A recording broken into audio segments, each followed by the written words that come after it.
Right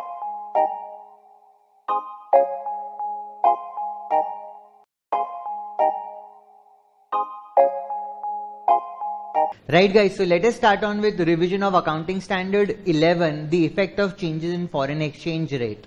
As usual, first we'll cover up the contents of the standard and then we'll move on to certain very important practical questions. Basically, AS 11, the effect of changes in foreign exchange rate is applicable on those enterprises which in some ways have exposure to foreign currency transactions, or they are having some operations in some foreign country, or they are having some forward exchange contract. So this standard basically gives us guidance to deal with three particular items. One, for accounting for transaction in foreign currencies, translating financial statements of foreign operations, and for accounting for forward exchange contract. We'll cover things one by one, but before getting there, we'll first look at some very important definitions which will be useful while we are doing these three topics. First, let us understand what is reporting currency. Reporting currency is the currency in which we make our financial statement, right? The currency in which an enterprise prepares and presents its financial statement is its reporting currency. So if my enterprise is making its financial statement in Indian rupee is the reporting currency. If my enterprise is making its financial statement in US dollars, then US dollars is the reporting currency. The currency in which the financial statements are made is the reporting currency. Then exchange rate. Exchange rate is the ratio of exchange between two currencies. For example, let's say to get $1, if I need to pay 75 rupees, then the exchange ratio between the dollar and the rupee is known as the exchange rate. Then foreign currency. Foreign currency is any currency other than the reporting currency. For example, my company is making its financial statement in Indian rupees. Then other than Indian rupees, any currency from the perspective of my company will be a foreign currency. If my company is making its financial statement in US dollars, then any currency other than the US dollars will be treated as foreign currency. The foreign currency is a currency other than the reporting currency of the enterprise. Then we'll understand what is average rate. Average rate is basically the average of foreign exchange rate of a particular period of time. Then we'll understand what is closing rate. Closing rate is the exchange rate which is there on the balance sheet date. So India, we prepare financial statement on 31st of March, right? That is the year end date. So the exchange rate which is there on 31st March will be treated as the closing rate. But if you are preparing financial statement on 31st December, the rate on 31st December will be treated as your closing rate, right? So the exchange rate on the balance sheet date will be treated as the closing rate. Then we'll understand what is exchange difference. Exchange difference is the difference which is resulted from reporting the same number of units of a foreign currency at different exchange rates. For example, let's say I purchased certain goods on 23rd of March 2020, right? Maybe I have purchased goods worth $10,000 and on that day the exchange rate is 75 per dollar. Then, right, then this transaction in the Indian rupees will be 7,50,000. Then when I make my financial statement on 31st of March 2020, I have to restate this $10,000 at the closing rate, which is the rate on the balance sheet date. For example, let's say the rate on the balance sheet date is 77 per dollar, right? So now my liability in relation to purchase of these goods becomes 770. The difference, right, between these two will be treated as an exchange difference, right? The difference resulting from reporting the same number of units, right? Reporting the same number of units of a foreign currency in the reporting currency at different exchange rates. So $10,000 have been reported once on the date of the transaction when the exchange rate was 75. Again, it has been restated at the year end, which is 31st of March. Right, and this exchange rate on that date is 77 per dollar. So difference between these two rates into the amount of foreign currency will be treated as my exchange difference. Then monetary item. Monetary item means money held, which we are talking about liquid cash. Either it could be cash in hand or the money which is lying in a bank account. And assets and liabilities to be received or settled in known or determinable amounts, right? Money held and assets and liabilities to be received or paid in fixed or determinable amount of money. So when we talk about money held, it is the cash in hand or the money which is lying in our bank account. When we say assets and liabilities to be received or paid in known or fixed or determinable amount of money, we are talking about those assets and those liabilities where we know for sure what is the amount of inflow and what is the amount of outflow. For example, our debtors, we know how much money exactly which we have to receive from our debtors. Our bills receivable, we know how much of amount which we are supposed to receive from our bills receivable. Similarly, if we talk about liabilities, loan taken, we know how much amount of loan has been taken and how much we need to repay. Similarly, creditors, expenses payable, we exactly know that how much is our liability towards these parties. So these will be treated as monetary item. Then we'll talk about non-monetary item. These are assets and liabilities which are not monetary item, right? Basically, in this category, there will be three items. One which is our fixed asset, other which is our investments in equity shares, and third which is stock. See, in case of PPE, which is our fixed asset, we don't know how much exactly these items will realize. When we'll actually go and sell it in the market, at that point of time, we'll get to know how much money will be realized. Similarly, in case of investments in equity shares, the prices of equity share changes continuously, and at the time of executing the transaction, only we'll get to know what is the exact amount which it has fetched. Similarly, in case of stock, we can only estimate the NRV, but when it is actually sold, right, that will be the price which will be determined at that point of time. So these three will be treated as non-monetary item: PPE, investment in equity shares, and stock. Then we'll talk about the first topic. See, we said that this standard will give us guidance in relation to three topics: accounting for transaction in foreign currencies. Then it will talk about translating financial statement of foreign operations, and then it will talk about forward exchange contract. We are starting with the first topic, which is accounting for transaction in foreign currencies. Let us first understand what do we mean by a transaction in foreign currency. Transaction in foreign currency is a transaction which is denominated in or which requires settlement in a foreign currency will be treated as a foreign currency transaction.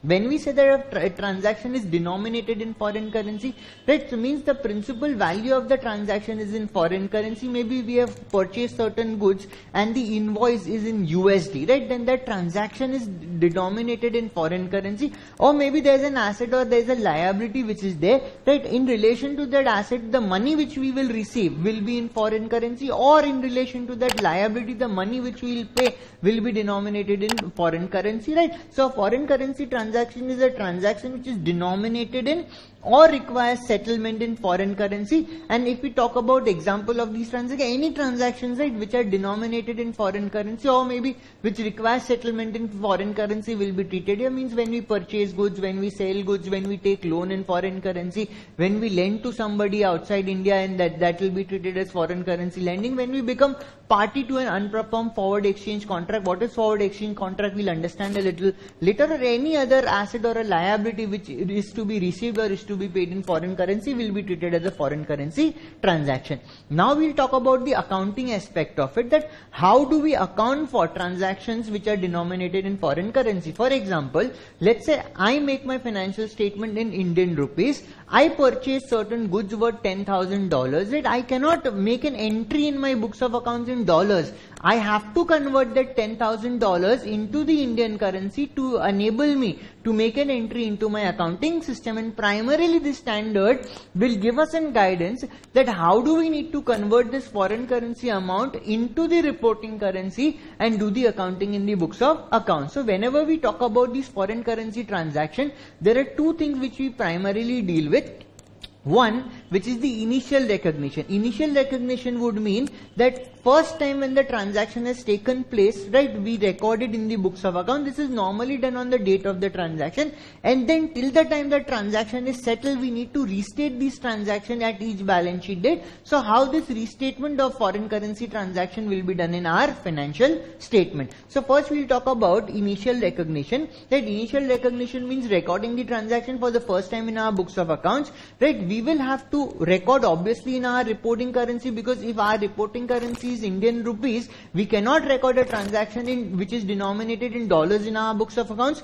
Therefore, in the reporting currency, right, obviously we'll do accounting in our reporting currency. And how that will be computed? That will be computed as $10,000 into whatever is the exchange rate of INR and dollars on that date, right? So in the reporting currency computed as foreign currency amount, which is $10,000, into the exchange rate at the date of the transaction, right? Whatever is the rate on the date of the transaction, we'll use that rate to convert the dollar into INR. But for practical convenience purpose, you can take an average rate, right? A rate which approximates the actual rate, that is the average rate for a week or a fortnight, etc. But this can be done only when there is no significant fluctuation in the exchange ratio between these two currencies. Otherwise, if there is a significant fluctuation, then the use of average rate is prohibited. Only when your foreign currency rates are very stable, right? Only in that circumstances you can use an average rate. Otherwise, you're supposed to use the exchange rate which is there on the date of the transaction. Then we'll talk about reporting at subsequent balance sheet dates, right? So the treatment depends upon whether the foreign currency item is a monetary item or that foreign currency item is a non-monetary item. If your foreign currency transaction or the item is a monetary item, at each balance sheet date you need to restate them at the closing rate, right? You need to restate them at the closing rate, right? Rate at on the date of the balance sheet is the closing rate. You need to restate it at the closing rate. But if your foreign currency item is a non-monetary item which is carried at historical cost, normally we can talk about PP, right? Or which is carried at fair value. We know under AS10 we have an option for PPE to be carried under revaluation option, and this revaluation is basically the fair value.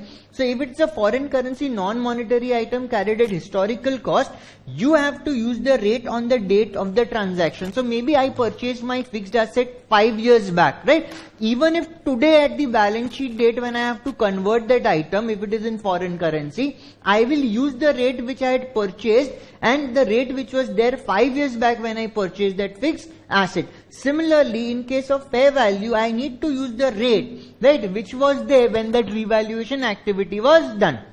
So in relation to non-monetary items, we don't restate these non-monetary items at each balance sheet date. We use the rate which was prevalent when those non-monetary items were first recognized in our books of accounts, right? So by this what we get to know that there will be a foreign currency difference, right, in case of monetary item. But please remember, very, very important, that in case of non-monetary items, right, there will be no foreign currency difference because these foreign currency, these non-monetary items are not restated at different rate. They are carried in our balance sheet at the rate on the date of the transaction, right?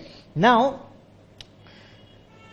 then it says that if there is a restriction on remittance or maybe the closing rate which you are getting is not reliable, right? Basically the concept behind recording the assets and liabilities in the balance sheet is that they should reflect the amount receivable in case of the asset and the amount payable in case of the liabilities. So if the closing rate is unrealistic, right, it will not predict or it will not specify the receivable amount of the asset or the payable amount of the liabilities. In that case, the standard says you should record the asset and the liabilities at the value which you expect these items will be settled at the balance sheet date. Now, let us talk about the exchange differences, right? Basically, let us talk about the exchange differences, right? What are these exchange differences? The exchange difference is reporting the same number of units of foreign currency, right, at various different rates on different dates, right? That is the exchange difference, right? So, exchange difference on monetary item, we have already concluded that there will be no exchange difference on non-monetary item because for non-monetary item, we use the rate on the date of the transaction or the rate on which, on the date on which the fair value are taken, right? So you're not changing the rate consistently, so there will be no foreign currency difference. So in case of monetary items, see, the normal treatment of exchange difference in case of monetary item is that you take the exchange difference, whether it's a profit or it's a loss, to your statement of profit and loss, right? But under AS11, by virtue of para 46 and 46A, right, there is a separate treatment also specified which we'll look into, right? So exchange difference on monetary item, option under 46A not availed. That is, you are following the normal treatment, right? It says that exchange difference on both, listen to this very carefully, exchange difference on both long term and short-term foreign currency monetary items be recognized as income or expense in the statement of profit and loss, right? We have already discussed for non-monetary item there will be no exchange difference, right? In case of monetary item, be that monetary item be long term, be that monetary item be short term, the exchange difference will be taken to statement of profit and loss. But AS11 provides with an option, right? Option under para 4646A availed. First, remember very carefully that this option is available only for long-term foreign currency monetary item. That means if your monetary item is a short term, listen to this very carefully, if it is a short term monetary item, right, the only treatment is that the exchange difference should be taken to statement of profit and loss. Option under 46 and 46A is available only for long term foreign currency monetary item. So if you avail this option, it is available only for long term. If you don't avail this option, the normal treatment is that exchange difference on both long term and short term monetary item is to be taken to statement of profit and loss. For short term monetary item, it will always be statement of profit and loss, but if it is a long term foreign currency monetary item, please listen to this very carefully. If it is a long-term foreign currency monetary item, then you have an option either to go for a normal route or you can choose to avail option under para 46 and para 46A. So option under 46A available, it is available only for long-term foreign currency monetary item, and it's a irrevocable option. Once you choose this route, you cannot go back to the normal route. Exchange difference arising on long-term monetary item, if it is related to acquisition of depreciable capital asset. For example, you have taken a loan in foreign currency and with the help of the loan in foreign currency, you purchase certain fixed asset which is of a depreciable nature. Need not that you need to import that fixed asset. Listen to this very carefully. I took a loan from US, right, and by using that loan, I purchased certain fixed asset. So in this case, I have taken a foreign currency long-term monetary item, maybe the loan is for maybe 5 years, and with the help of this loan I have purchased certain depreciable fixed asset, right? So related to depreciable capital asset, example, loan taken for acquisition of plant and machinery, right? The normal treatment of exchange difference is that you will either debit it or credit it to the statement of profit and loss, but in this case, the exchange difference is added or deducted from the cost of the asset and should be depreciated over the balance life of the asset. So whatever is the exchange in the normal route, if it's a loss, you will say profit and loss account debit to that particular liability. But if it's a long-term foreign currency monetary item, and if you are availing option under 46 or 46A, then your entry will be your fixed asset account debit to your long-term foreign currency loan account. And then that fixed asset will be depreciated over the remaining useful life. In other case, means it's a general purpose loan, the long-term monetary item is not relating to a depreciable capital asset. Then in that case, you need to accumulate in a foreign currency monetary translation difference account, which we normally call as FCMITDA account, and amortized to PL over the balance life of such asset or liability, right? So maybe you have taken a loan for 5 years, and if that loan is a general purpose loan, any exchange difference on that loan will be accumulated in FCMITDA account and it will be charged off to PL over the period of loan. So basically this option is to defer the PL charge or the PL credit. Under the normal route, any exchange difference on its inception will go to the statement of profit and loss, but in this case it will be deferred. First it will go to the value of the asset if that long-term monetary item is in relation to depreciable asset, or it will go to FCMITDA account if it's for a general purpose asset, and based on the tenure of that asset or maybe based on the tenure of that particular loan, it will be charged off to the PL. Now let us take certain example, right? But before example, let us talk about few things about this para 46 and 46A. To exercise 46 and 46A, an asset and liability should be designated as a foreign currency monetary item, which should be designated as a long-term foreign currency monetary item. And what is this long-term? That it has a term of 12 months or more from the date of its origination as an asset or liability. So it should have a tenure of 12 months or normally the same criteria which we use for non-current assets and non-current liabilities. Disclosure is to be made that you have exercise the option under 46 or 46A. Any contingent liability should be converted at the closing rate. Now let us look at certain examples under the normal scenario, right? First we'll look at certain example under the normal scenario, and then we'll take certain examples under 46, 46A as well. Let's say on 24th of September 2019, purchase 10 laptops at $5,000 per laptop from Dell Corporation US. The payment was made immediately and the exchange rate on this particular date on which you have made a purchase is 75 per dollar. So it's pretty simple. You are purchasing an asset in and the amount is denominated in foreign currency and making immediate settlement. So on 24th of February 19, we will say laptop account debits to, we will say, bank account because the settlement has been made immediately. We have purchased 10 laptops. Cost of one laptop is $5,000 and the exchange rate on this particular day is 75. So basically $50,000 into 75. This gives me 37,50,000 is the transaction. In this case, see, there is no exchange difference. Why is there no exchange difference? Because the transaction has taken place and has settled on the same day, right? We don't need to report the same number of units of foreign currency at two different rates. Let's take another example. On 24th February 2019, purchased 10 laptops at $5,000 per laptop from Dell Corp US. Payment was made on 24th March. So you are purchasing on February 24th and you are making the payment on 24th of March after a month.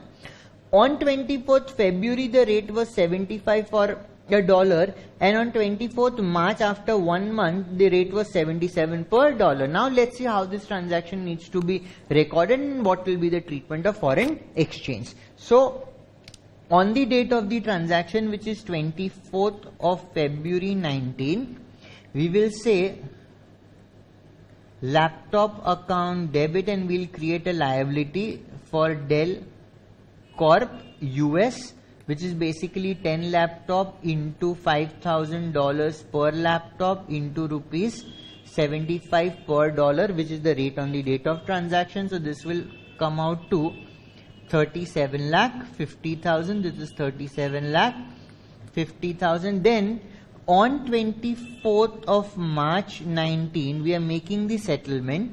So we'll say Dell Corp US account debit, right? We'll debit it by 37,50,000, right? We'll say to bank, right? The amount which will go from our bank account will be 10 laptops into $5,000 per laptop into the exchange rate on the date of the payment, which is 77. So therefore we'll say $50,000 into 77, right? We'll have to make a payment of 38,50,000. So we had a liability initially recorded at 37,50,000, but we have made the payment, we have made the settlement for 38,50,000. So there is a loss. So we will say foreign exchange difference. This foreign exchange difference is 1 lakh, which is basically movement of $2 into $50,000. 1 lakh rupees is the foreign exchange loss, and this foreign exchange difference will be closed by transfer to profit and loss account. Let's move on to the next example. Let's say on 24th of February 19, purchase 10 laptop for $5,000, right, from Dell Corp payment was made on 24th of April. So it is in the next financial year that we are making the payment, because the purchase is made in financial year 18-19 and the payment is made in financial year 19-20. The exchange rate on the date of purchase was 75. The exchange rate on 31st of March is 76 and the exchange rate on the date of payment is 77.50. Now let us see how do we deal with this. And please remember, we are doing this treatment considering that we have chosen the normal route. We have not chosen the route available under 4646A. And here we don't have any long-term monetary item as well, right? Therefore, the 4646A is not available as well. So on the date of the transaction 24/2/19, we will say laptop account debit to Dell Corp US account, which is again 10 laptop into $5,000 per laptop into 75. So this will be 37,50,000. Then at the year end we need to restate the liability. Therefore we will say 31st March 19. Right, the rate was 75 and it rose to 76. So our liability towards Dell Corporation has increased. So we will say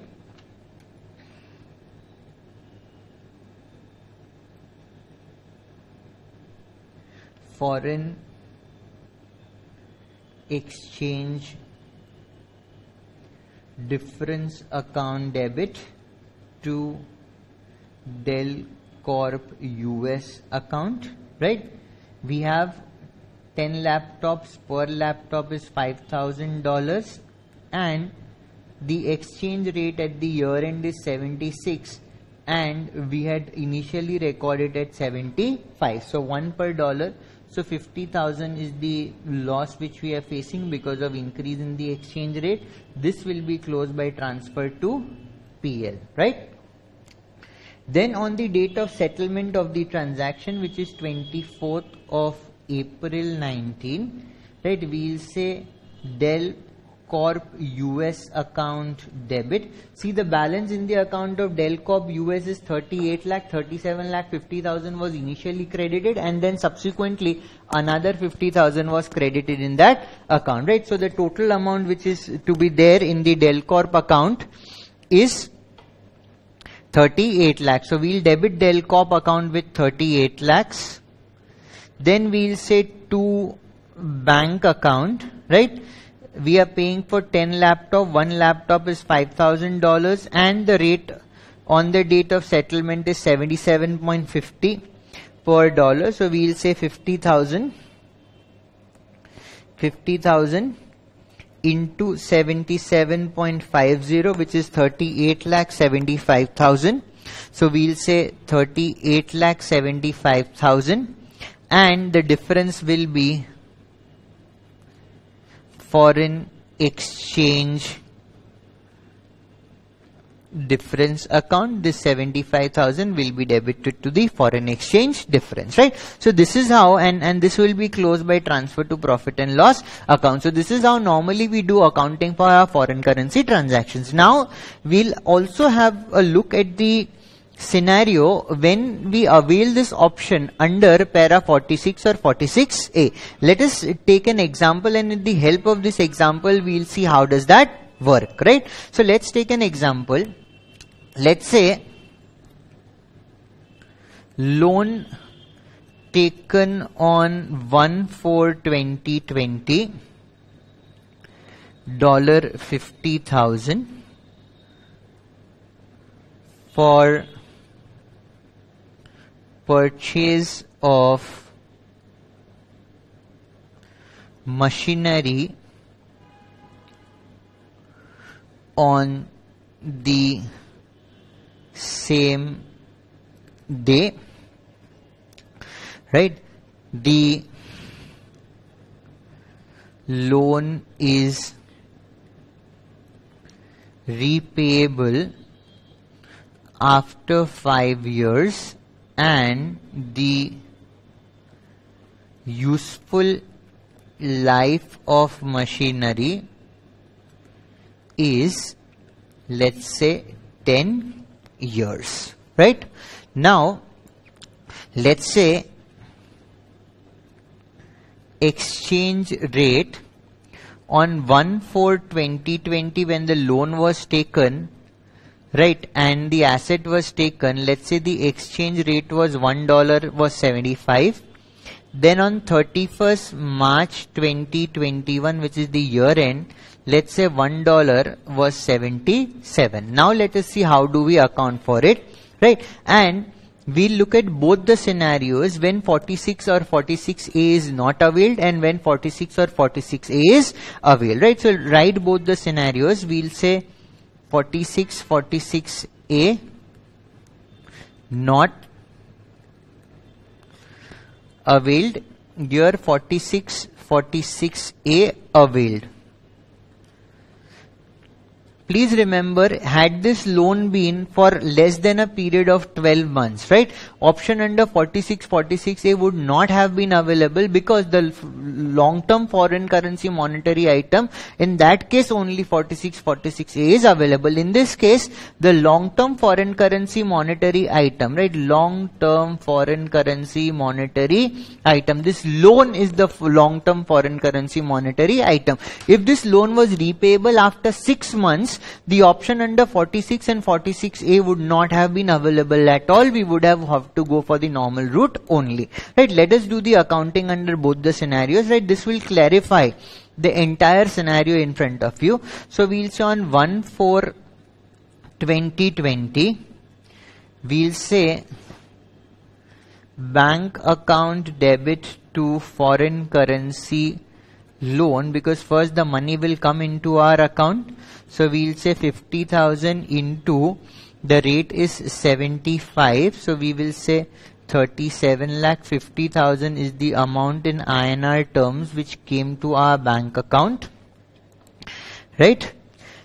When we are availing this, the first entry would remain the same. So I am doing the same entry. We'll say bank account debit to foreign currency loan account, same $50,000 into 75 is the exchange rate. This will be 37 lakh 50,000. Please follow this example very carefully. Then on 1/4/2020, on the same date, we'll say machinery account debit to bank account. For the purpose of convenience, we could have also done a single entry saying machinery to foreign currency loan, right? And this machinery is also purchased on the same date at the same value. So 50,000 into 75. So 37 lakh 50,000. We will say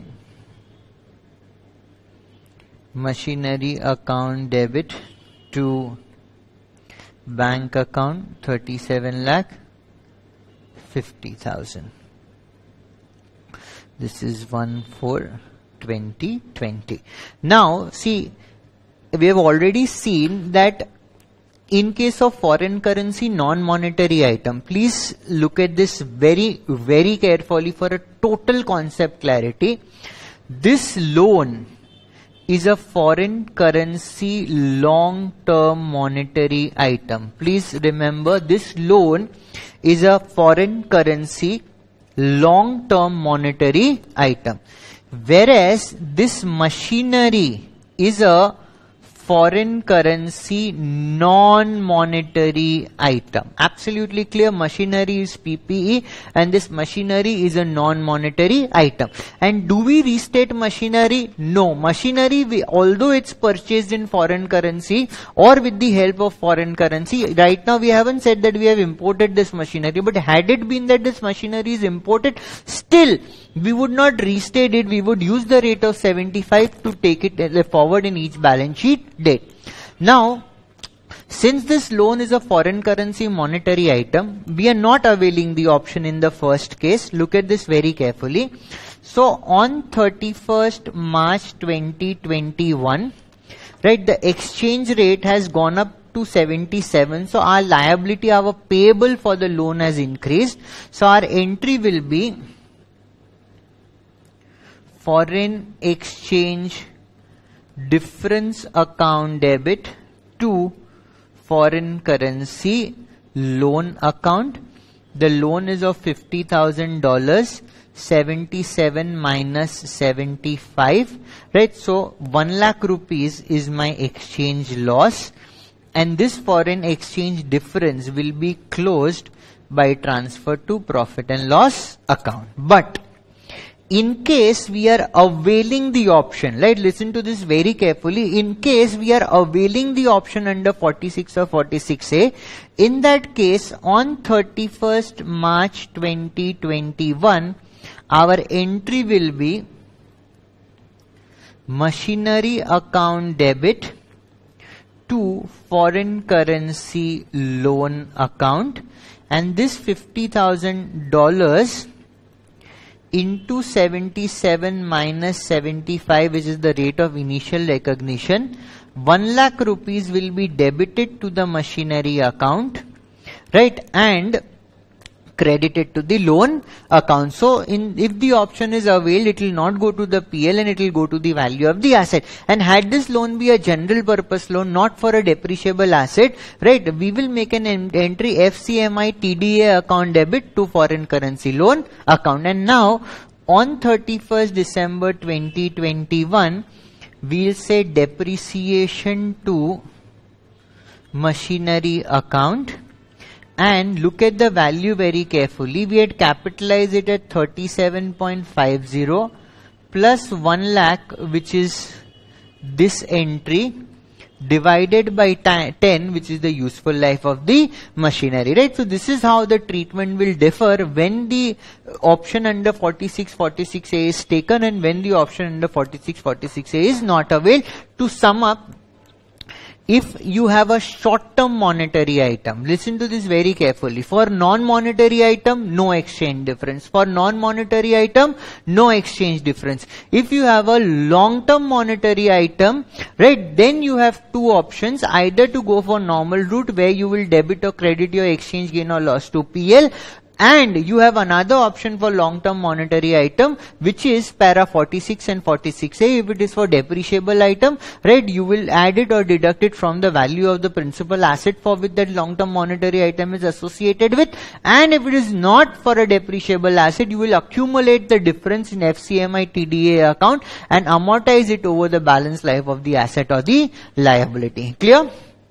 Now we'll talk about treatment of exchange difference on monetary item relating to net investment in non-integral foreign operation. We are yet to talk about non-integral foreign operation, but as a heads up, any exchange difference in case of a non-integral foreign operation, we don't take it to the statement of profit and loss. We accumulate it in an account called FCTR account, foreign currency translation reserve account, and when that operation is disposed or sold off, entire accumulation in FCTR account is debited or credited to the statement of profit and loss. So this says that if there is a monetary item, right, maybe there is a receivable, there is a loan in relation to a non-monetary foreign, non-integral foreign operation, any fluctuation on restatement, right, for these monetary items which are related to non-integral foreign operations, you will not take it to the statement of profit and loss, but you will take it to FCTR account. So normally any difference on monetary item is taken to statement of profit and loss,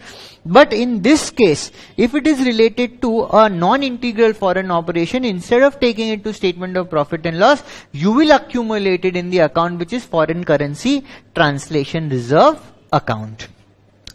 Now let us come to translating financial statement of foreign operation. First, let us understand that where does this requirement come from. Let's say I am a company, let's say I am Reliance Industries Limited and I am operating from India. I have certain branch offices in Singapore, US, Dubai, Emirates, etc. So these are branch are my part and parcel only. So when I am reporting my financial statements, right, I have to incorporate the number of these branches. But if my branch is in Singapore, if my branch is in US, they will prepare their financial statement in the local currency of their region, maybe Singapore dollar, maybe US dollar, etc. When they send their numbers to me, I am making my financial statement in INR. So I need to convert these financial statement of my foreign branch from the Singapore dollar to INR, from the USD to INR. So how that conversion needs to be done will basically be dealt with by this particular section. Let us understand first that what is a foreign operation. A foreign operation is either my subsidiary, my associate, my joint venture, my branch, which is operating, right, which is operating in a country other than the country of the reporting enterprise. So if I am the reporting enterprise, I am domiciled in India. If my subsidiary, my joint venture, my associate, my branch is operating outside India, they will be treated as my foreign operation, right? Foreign operation is a subsidiary, associate, joint venture, branch of the reporting enterprise, mean the enterprise which is making its financial statement, the activities of which are based or conducted in a country other than the country of the reporting enterprise. So I am the reporting enterprise, my country is India. If they are established and operating outside India, they will be treated as foreign operations. Now, these foreign operations are classified into two categories. One which is integral foreign operation, another which is non-integral foreign operation. What is an integral foreign operation? Integral foreign operation, as the word suggests, integral means it's a very important part of my operations. Non-integral, it is my operations, but it is not such an important part, or maybe it's not so much connected with me. So when we talk about integral foreign operation, right, we are talking about an operation which is just like an extension of the reporting enterprise's operation. For example, I am Reliance Industries Limited. I am domiciled in India. I make a subsidiary in US. And the entire duty of that subsidiary is that I will send goods manufactured in India to this subsidiary, and this subsidiary will sell goods in the local market. So it's just like having another office in US, and that office operating on my behalf. Then maybe let's say I have a subsidiary in Dubai. The operation of that subsidiary is to procure raw material from Dubai, send it to India, and then I'll manufacture goods with the help of it. So it's just like an extension of the reporting enterprise, right? From legal perspective, I have set up a legal entity in those particular region. So let us understand. Integral foreign operation is a foreign operation, activities of which are integral part of the reporting enterprise, carries on business as if it's an extension, as if I have opened an office in another country.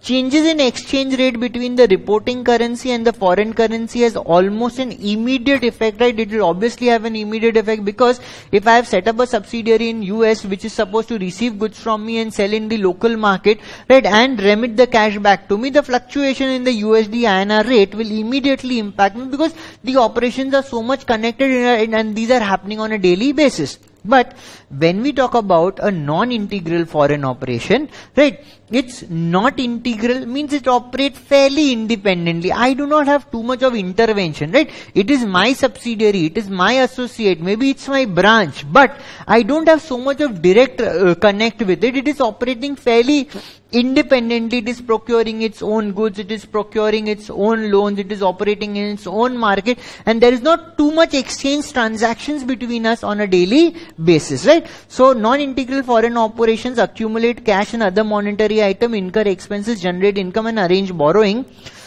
all substantially in its local currency. Changes in exchange rate have little or no direct effect on the present and future cash flows from the operations. Changes in exchange rate affect the reporting enterprise's net investment in non-integral foreign operation. Instead of having a daily accumulated effect, it will impact my net operations in net investment in the non-integral foreign operation. Now see, the basic purpose is that I have financial statement of my foreign operations. To make my financial statement, if it's my subsidiary or it's my associate, etc., I need to consolidate it with my financial statement, or if it's my branch, I need to include it in my financial statement. So how do I convert these foreign currency amounts into my local currency so that I can include it in my financial statement? So we'll talk about translation rule, right? What exchange rate should I apply to the various items in the trial balance of my foreign operations so that I can convert those foreign currency amounts to my local currency amount. So first let us talk about balance sheet items. We are talking about assets and liabilities, right? So if it is a monetary item, we will use closing rate, right? For integral and for non-integral, I need to use the closing rate, that is the rate on the balance sheet date, to convert all the monetary items.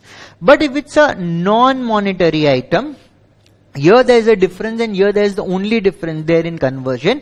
If there is fixed asset and related depreciation expense, if it is an integral foreign operation, we will use the rate on the date of acquisition of the fixed asset, or in case of revaluation, the date on which the revaluation was made. See, the normal rule was that in case of non-monetary item, we use the rate on the date the transaction has taken place. And integral, we are considering that it is our extension, it belongs to us, it directly impacts us. So the same rule which I apply for myself, I will apply it for conversion of my integral foreign operation. But non-integral foreign operation, it does not have a daily nexus with me, so I will use closing rate, right, for non-monetary items as well. This is an exception because we had learned that in case of non-monetary item, we need to use the rate on the date of the transaction. But if it's a non-integral foreign operation, right, it will affect my net investments in foreign operation. I'll use closing rate for these non-monetary items as well. For inventories, cost we will take closing rate. For NRV also we will take closing rate. See, basically the thing says that it should be the rate on the date the transaction has taken place, the rate on which various purchases is taken place. But for the purpose of convenience, we are taking closing rate in this case, and this applies for both integral and non-integral as well. For opening stock, we will take the opening rate in both the cases. For PL item, we'll take the rate on the date of the transaction, but to convert various transactions at the rate, using the rate on which those transaction takes place become impracticable. So for convenience, we take the average rate to convert the statement of profit and loss item. Now there will be goods sent to branch by the head office. We don't need to convert, right? When the head office will send these goods to branch, the head office will record that entry in its local currency, use the amount which is given in the trial balance of the head office. Similarly, balance of head office in the book of branch. So branch will have, let's say I have a branch in US. So that branch will have head office accounts in a trial balance and the amount will be in USD. I don't need to convert this. I will look at the head office trial balance. I'll look at the branch account, and whatever balance is there in the branch account in the books of the head office, I will use that particular amount. Now see what will happen. What I am necessarily doing is I am converting the trial balance of my foreign operations into my local currency, which is INR, and I have converted certain items at closing rate, I have converted certain items at average rate, I have not converted certain items, and I have taken the amount which was appearing in the HO book. So since there is no consistency in converting various items, definitely the trial balance will not match. There will be a difference in the trial balance. In case of integral foreign operation, that the difference will be taken to statement of profit and loss as exchange translation gain or loss. But if it's a non-integral foreign operation, will not hit the PL. The difference will go to foreign currency translation reserve to be disclosed in the balance sheet under the head reserves and surplus. So there are two major differences, please note. In case of translation of fixed asset, in case of integral foreign operations, we will take the date on the rate on the date of the transaction, whereas for non-integral, we will take the closing rate. In case when the trial balance will not tally, that difference in integral it will go to PL, in non-integral it will be accumulated in foreign currency translation difference. When that non-integral foreign operation will be disposed of, right? When maybe subsidiary is there, I sell off that subsidiary. Right. Whatever balance is there in the foreign currency translation reserve account, right, which I have taken and not taken to the PL and I have deferred, right, will be recognized as income or expense in the statement of profit and loss. So on ongoing basis, you will not hit the PL, you will accumulate the difference, and when that particular operation is sold off, that entire difference, be it a credit balance or a debit balance, will hit the statement of profit and loss. But if partial disposal is done, maybe I am holding, let's say, 50% in a particular thing, I sell 25%, remaining 25% is with me, right? In case of partial disposal, only proportionate share of the FCTR will be transferred to PL. So maybe there's a balance of 100 in my FCTR and I have sold 50% and 50% is still left with me. 50 will be transferred to PL and 50 will still remain in the FCTR account. Now we'll talk about change in classification. Initially a foreign operation was considered integral. Now we are considering it as non-integral. Or it could be a scenario. Initially we were considering a foreign operation as a non-integral foreign operation, and now we are considering that foreign operation as an integral foreign operation. See the entire disconnect. Listen to this very carefully. When we did that exercise of conversion, we saw that there were two places where there was difference. First in case of fixed asset and another in case of how you deal with your difference in the trial balance. See, you are classifying your integral into non-integral. In case of integral, you used to use the for fixed asset the rate on the date of the transaction had taken place, that the historical rate. But non-integral you restated at the balance sheet date, right? So exchange difference arising on translation of non-monetary asset at the date of reclassification are accumulated in foreign currency translation reserve, right? So for example, your fixed asset was worth $10,000. You had purchased these when the rate was 60 and they were appearing in your balance sheet at 6 lakh. Now when you are reclassifying it as non-integral foreign operation, so you will have to convert this $10,000 into INR using the exchange rate on the date when the reclassification is done. So maybe the exchange rate on the date of reclassification was 75. So now these fixed asset will appear at 7,50,000 and this 1,50,000 of difference will go to foreign currency translation reserve, right? Foreign currency translation reserve. Similarly, when you are converting your non-integral to integral, see in case of non-integral you restate your fixed asset at the closing rate at each balance sheet. In case of integral you don't restate, right? So they are saying that whatever value the fixed assets are appearing in the trial balance of non-integral operation, which is obviously the restated value, consider it as a historical cost and carry it forward in your balance sheet. And when you are converting your non-integral into integral, in case of non-integral there will be a balance in foreign currency translation reserve. In case of integral, all the differences go to PL, so there is no foreign currency translation reserve. So you are saying that foreign currency translation reserve will not be taken to the PL. Even if you have reclassified non-integral into integral, it will remain in your balance sheet, right? So the translated amount of non-monetary item at the date of change are treated as historical cost for those items in the period the change and in the subsequent period as well. So whatever value the PP is appearing on the date of reclassification, that becomes its historical cost. Exchange differences that have been deferred in the foreign currency translation are not recognized as income or expense till the time the operation is disposed of. So once you have transferred it into FCTR, don't play with it. Only when the operation has been disposed of, you will take it to the statement of profit and loss. Now we'll talk about forward exchange contracts. See, there are two purpose for which you enter into a forward exchange contract. One which is for the purpose of hedge, another is the purpose for speculation. I'll give you an example. Let's say I purchased goods worth $10,000 on, let's say, 25th March 2020, when the dollar to INR rate was for $1.75. Creditor to be paid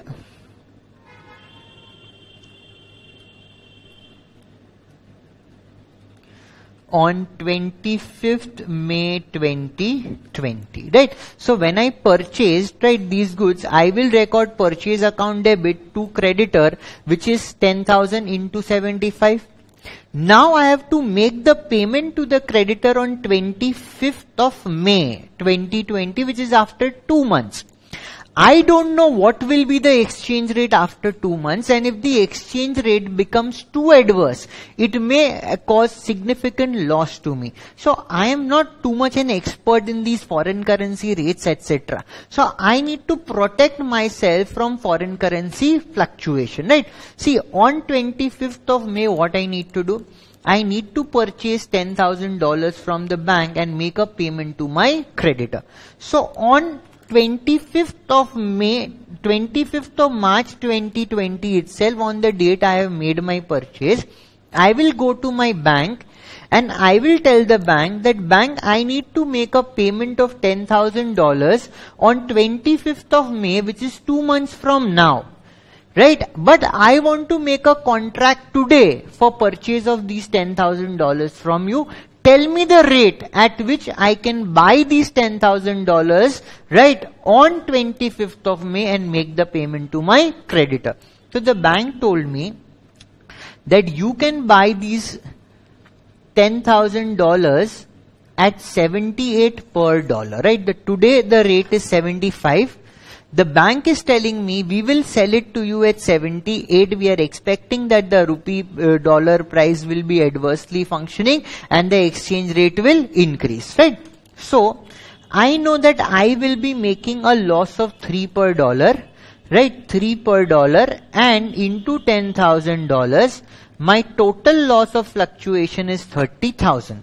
So I tell the bank, okay bank, freeze the contract. On 25th of May 2020, I will purchase $10,000 from you and I will pay you 7,80,000 at the rate of 78. So now I can have peaceful sleep. Now even if the exchange rate becomes 80, exchange rate becomes 82, exchange rate becomes 85, it's not my worry, because I have a right to buy these dollars at the rate of 78. So I am limiting my loss. What am I doing? I am limiting my loss. I know at the very inception that how much of exchange difference loss I have to bear. It could work reverse as well. Maybe the rate could become 72, right? So if had I not entered into this contract, I could have purchased the dollar at 72 and saved a lot of money. I buy it at 75 and then I could make the payment at 72, but then I need to be expert to make this prediction. So I am happy with a loss of 30,000 and I protect my position. This is basically known as a hedge. What is this known as? This is known as a hedge. Another purpose for which this same deal could be done is for speculation. For example, there is no purchase. I know that the USD dollar rate might be adverse, and to get the difference in the rate, to profit from the difference in the rate, I may enter into a forward exchange contract. This will be known as for the purpose of speculation, right? So what is a forward exchange contract? It is a contract, or it is an agreement to exchange two currencies, right, at a future date but at a specified rate. Because I am exchanging $10,000 with INR at a future date which is 25th of May 2020, but at a specified rate which is $1 is equal to 78. So foreign exchange contract means an agreement to exchange different currencies at a forward rate, and this forward rate is basically 78. For what is a forward rate? It is a specific exchange rate for exchange of two currencies at specified future date. In our example, the specified future date is 25th of May 2020. And then we have already seen what are the purpose for which the foreign currency forward exchange contract could be entered into. Forward exchange contract can be entered to establish the amount of reporting currency required or available at the settlement date of the transaction, which is for the purpose of hedge. We know that we need 7,80,000 rupees on 25th of May 2020 to make settlement to my creditor. That if I keep it open, it could be any amount. Intended for trading or speculation purpose to make profit out of fluctuation in foreign currency rates. Now let us talk about the treatment. See, today, when I entered into the transaction, when I purchased, the rate was 75. I made a contract to purchase $10,000 after 2 months and the rate which was quoted to me was 78. So something which is worth 75 today, I am entering into the contract to purchase the same thing at 78. See, the alternative could be, listen to this very carefully. Today itself I could have purchased $10,000 and paid at the rate of 75, 7,50,000. But in that case, I need 7,50,000 today, na? Maybe the cash is not available. Maybe the cash will be available after these goods are sold and that therefore 2 months of credit, right? And therefore I book a forward contract. So this 3 which I am paying extra, see the difference between 75 and 78 is 3 rupees per dollar, right? This is known as my forward premium. What is this known as? This is known as forward premium. I am paying this 3 extra and not executing and buying the dollars today, right? And trying to buy it at a future date. So it says the premium or the discount arising at the inception of the forward contract should be amortized as an expense or income over the life of the contract. So the life of the contract is 2 months. I am paying 30,000 extra. So 2 months, 30,000. Right, 1 month, a certain number of days are in current financial year, certain number of days are in next financial year. So I will break this 30,000 into number of days in the current financial year and number of days in the next financial year and record the expense. Exchange difference on such forward contract is also to be recognized in the statement of profit and loss. If I cancel this contract or if I renew this contract, right, any income or expense should also be recognized in the statement of profit and loss. But in case I am doing it for speculation, please remember premium or discount on the forward exchange contract is not recognized separately. I just have to do a mark to market for these contracts when I have taken it for speculation. Means I will look at the rate at which I have entered the contract. I will look at the rate at different point of time, at the balance sheet date, at the time of settlement, and the difference profit and loss will only be recorded. The gain or loss on such forward exchange contract is recognized in the statement of profit and loss. If you make a gain, it will go to PL. If you make a loss, it will go to PL. Exchange gain or loss on such forward contract is computed as forward exchange rate at the reporting date for the remaining maturity less forwarded contracted exchange rate. For example, let's say on 31st March the rate is 77 and the rate at which I have contracted is 75. So the difference 2 will be either the gain or loss which I need to record in the statement of profit and loss. And in these cases I will ignore the premium or the discount element. Disclosures, you need to disclose what is the amount of exchange difference that you have recorded in your financial statement, how much amount you have accumulated in your FCTR account, and you need to also show a walk that what was the opening balance in FCTR, how much additions have been made, what has been utilized if you have disposed of your foreign operations, and what is the closing balance.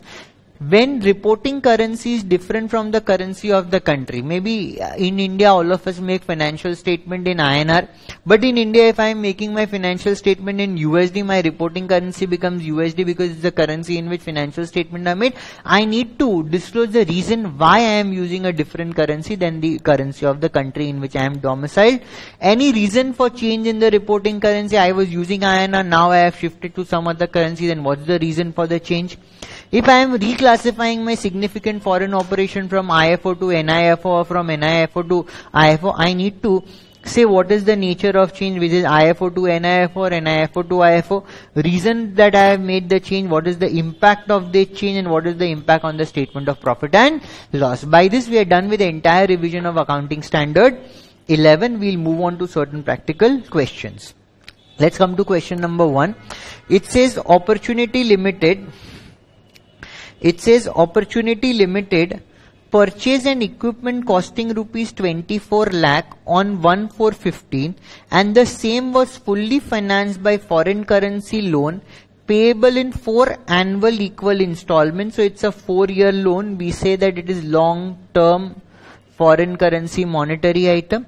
Exchange rate of $1 was 60 and 62 on 1/4 and 31st of March 16, which is the year end. The first installment was paid on 31st March 16. Entire difference in foreign exchange has been capitalized.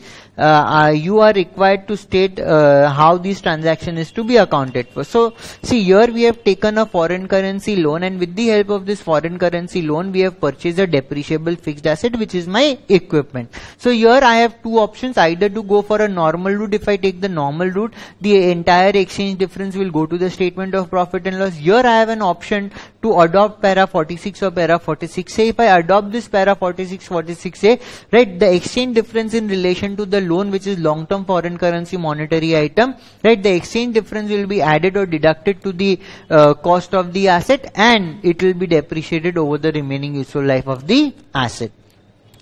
So AS11, exchange difference arising on reporting monetary item at rate different from those at which they were initially recorded during the period should be recognized as an income or an expense in the period in which they arise. We normally, when we answer the questions on accounting standard, first we state the text from the accounting standard, then our analysis of the case, and then the conclusion. Then it says that enterprise has an option to deal with such exchange difference by para 46A, exchange difference on long-term foreign currency monetary item, right, insofar as they relate to acquisition of depreciable asset, can be added or deducted from the cost of the asset and should be depreciated among the useful life. So since they have capitalized, they have done correct because they have adopted the option under 46A. So repayment of the loan is for $40,000, $10,000 have been repaid and $30,000 have been recasted. So this is the total amount. Initial recognition was done at 24 lakh. If you multiply 40,000 into 60, you will get 24 lakh. There is this exchange loss of $1 lakh. Right, it says if the company exercises option, then this exchange of 1 lakh should be added to the cost and amortized over the useful life. Alternatively, if the option under para is not exercised, then the exchange difference should be taken to statement of profit and loss. So what we are saying is what the enterprise has done is correct, but if it does not want to avail this option, then it has to take it to the statement of profit and loss. Then question number 2. Goods purchased on 1st of January 19, $15,000 worth of goods, and the exchange rate is 75 on that date. At the year end date, the exchange rate is 74. Date of actual payment, the exchange rate is 73. So here the exchange rate is falling. So it is beneficial for us because our liability towards the creditor is decreasing. You are required to ascertain the loss or gain to be recognized in the financial statement. So we will state the paragraph from the standard which you can read. See, on 1/1 the exchange rate is 75, so this is the value at which it is recorded. On 31st March it is 74, so this is the restated amount, so there is a gain to the extent of 15,000. And then now the opening balance is the closing balance of the previous year. We did a settlement at 73, so much money went out, so again there is a gain of 15,000 rupees. Question number 3. Rao Limited purchased plant for $1 lakh on 1st February 16, payable after 3 months. So 1st February the purchase has been done and it is payable after 3 months, means March, April, May. It is payable on 1st of May.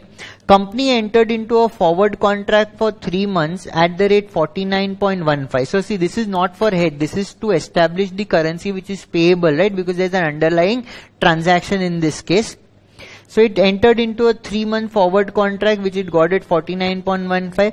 Exchange rate per dollar on 1st of Feb, which is the date of the transaction, is 48. So the difference between 48.85 and 49.15, which is 30 paisa, is the forward premium which the enterprise has paid to protect or hedge itself. How will you recognize the profit or loss on that contract? So we'll state the text from the standard. We will say that the forward rate is 49, the spot rate is 48.85. So this is your forward premium per dollar. There is $1 lakh and 30 paisa per dollar. So 30,000 rupees is your total forward premium. In financial year 15-16, right, we have Feb and we have March. In financial year 16-17, we have April, because on 1st of May the settlement has to be done. So this 30,000 will be apportioned between financial year 15-16 and 16-17 2 months will be for financial year 15-16 and 1 month will be for financial year 16-17. So 20,000 in 15-16 and 10,000 in 16-17. Then question number 4.